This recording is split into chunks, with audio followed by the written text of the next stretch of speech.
So, we're all on a spiritual journey. But why do we do it? Why do we bother?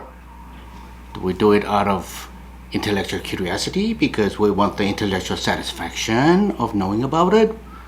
Because intellectual satisfaction is the virtuous thing? I'm speaking like an Epicurean. You know, the Epicureans thought that pleasure was the most important thing in life. But then they followed it up by saying that, oh, no, we're not talking about having sex or doing drugs. Well, we're talking about intellectual and moral satisfaction. Well, that sort of deflated the balloon for me. So why else do we bother with spiritual journey? Out of fear? What do we fear? Do we fear, I can think of a couple of things. We fear not existing, like pulling a plug on your desktop computer. You pull the plug and the thing goes blank. Black, actually. And there's nothing there. Oh my God, we fear that. We also fear the dying process, pain, and the terror. So we fear that. And of course, the third thing that we fear is probably having to say goodbye forever to your loved ones. Well, in my case, personally, the third one is the biggest fear. But we humans think that our fear of death is a level above that of the animals. After all, your fear of death felt by or is responded by an earthworm cannot be the same as ours. But be that as it may, we are driven by some kind of a fear, and we constantly look for answers on spiritual matters, and we look for religions, something to hold on to. But why do we fear? So let's talk about that. Welcome to Average Man's Spiritual Journey. I'm your host, Benedict. One of my big heroes on the air and on YouTube is a professor named Brian Cox. I'm sure a lot of you know him. He hosts a lot of the BBC documentaries on universe and human evolution and things of that nature. And in one of his documentaries entitled, I think, Human Universe, Dr. Brian Cox describes the moment when the first human became self-aware. He says something along the line of, I'm not quoting him, I'm just paraphrasing him the best I can. He says, the prehistoric humans evolved over eons, and at one magical moment, a very, very brilliant prehistoric human suddenly became self-aware. And after him, many more came along, and another brilliant prehistoric human beheld a long stick and a sharp flint tool, and he conceived a spear by tying them together, allowing him to hunt more effectively and more safely at a distance, hence ensuring his survival. Now, I talk about that because the important word is self-aware. That is a very, very critical concept for us all, because we humans would like to think that we are self-aware, whereas other animals are not, although they are alive just as we are. And this self-awareness makes us humans seek spiritual guidance, spiritual answers. And let's talk about why. And I sometimes wonder what that moment of self-awareness was like for that first prehistoric human. Don't you? Isn't that a fascinating moment? Was it a moment of sheer joy? Yippee! Look! Oh, I am I. Oh, thousands of years later, a philosopher by the name of Descartes will come along and say, cogito ergo sum, I think, therefore I am. I'm experiencing that moment. Was it like that? Or was it a moment of stark terror? Now, keep your eyes open, stare in front of you, but without focusing on anything, for a minute. you feel, we all feel, as if there's something residing, inhabiting, living behind the outer wall of our eyeballs, meaning inside of our head somewhere. That's an interesting feeling. So the first human being that ever felt that way, did he feel fear? Oh, what in the world is this? Oh, there's something inside of my head. Well, if we think a little bit further, could it have led him to think, I didn't do it. Did somebody put something into me? Meaning soul, or self, or whatever you want to call it. Or if that's the case, oh my God, what if that somebody who put this thing inside of me takes it away from me? Or now that I am self-aware, I'm here, I don't want to not be here. So could that somebody else that put it inside of me help me? What do I have to do in return as a condition for him to be kind enough to let me keep enjoying this thing? Could it have thought that way? I think he could have gone both ways. Or that first prehistoric human first realized that, oh, I, self-aware, and then he didn't think much of it later on. Yeah, that's also possible. But it's a fascinating moment, and it has a bearing on what we are going to talk about. Speaking of animals, all animals fear death, as far as we know. But we believe that their fear of death is instinctive. And our fear of death is instinctive plus fear of losing self-awareness, fear of not existing. Is that right? How about other animals that are very intelligent, not to the level of humans, but are known to be very, very intelligent, like squids, octopuses, pigs. Pigs are supposed to be very, very intelligent, and a very intelligent dog in our backyard, and porpoises, and other animals. Elephants. Elephants are capable of expressing thanks. Did you know that? Maybe some of you have seen a YouTube video or two on that.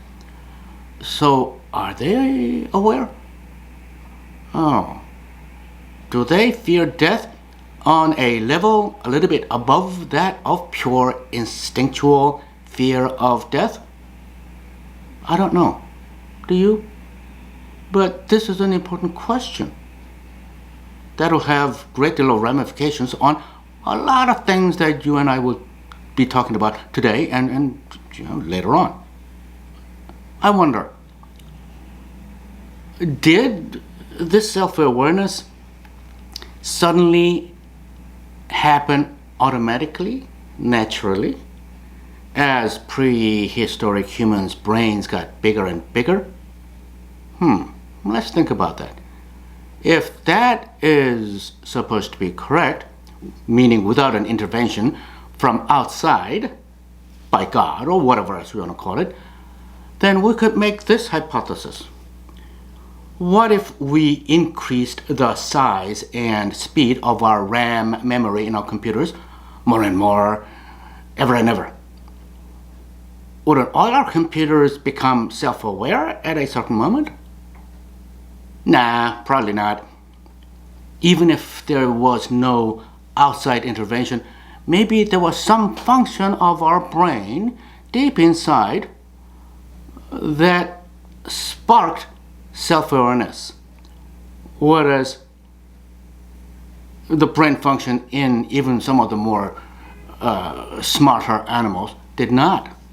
As far as I know, science does not yet know what that other mechanism pre-existing in our brain could be.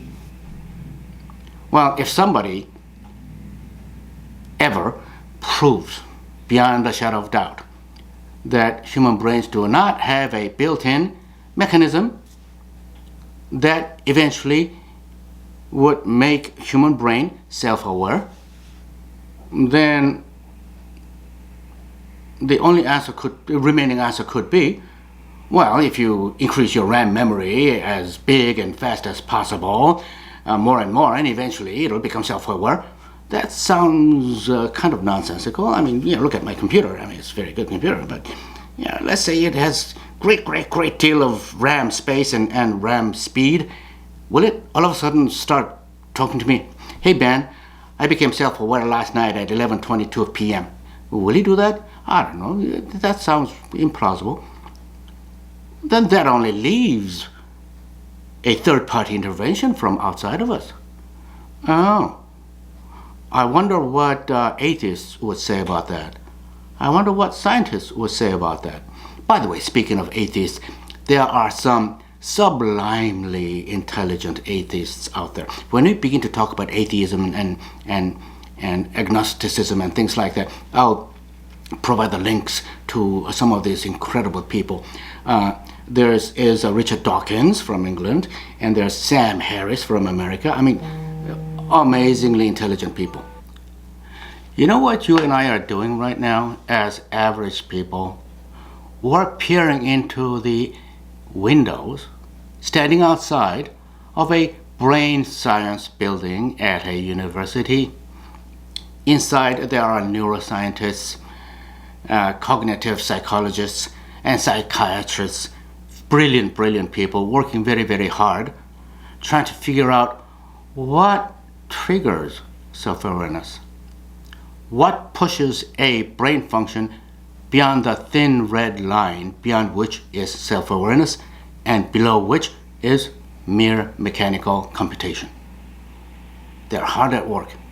But as far as I know so far, I don't think science knows where the thin red line is, or if that thin red line exists in the first place. And as far as I know, science has not yet quite figured out how to realize artificial intelligence as well. Because if we're talking about true artificial intelligence, we're probably talking about self-awareness somewhere along the line. So that brings us back to what we're talking about just a minute ago. If somebody proves beyond a shadow of doubt, scientifically, one of these days, that such thin red line does not exist, and there's no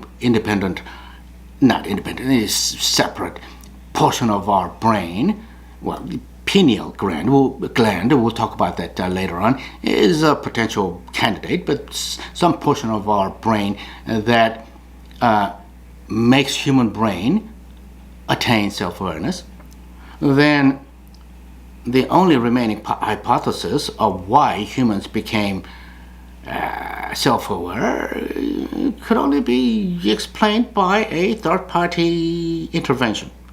We're talking about God or something akin to it. But so far, at least science does not know. Science thinks it's getting closer to the question, but some scientists say, no, we're going nowhere. So what's the truth? I really don't know. Well, whatever it is, self-awareness makes us fear. That far, I think it's fairly certain. We fear losing self-awareness. Not that we're self-aware, I'm I, or what if I don't exist anymore? I think that's a primordial fear. But is that primordial fear insurmountable? Probably not. A lot of people are atheists. They die, naturally, or at war, or whatever, without kicking and screaming. So, have they overcome it? Is it a natural state of human beings that although we're self-aware and fearful of losing self-awareness, that's just it? It's a one-time deal. When you die, it's gone, and there's nothing you can do about it, and people sort of live through it and die and stop thinking and stop existing, and there's nothing strange about that? I don't know. What we know with reasonable certainty at this time in our human history is that we appear to be programmed genetically, instinctively to fear death. And beyond that, I don't think we know a whole lot. But that's the abiding fear that makes us continue to seek spirituality. So next video, we'll think a little bit more about the self-awareness and the resulting fear and what humanity has done to cope with it, to overcome it, to extend it. Okay? Thank you for dropping by.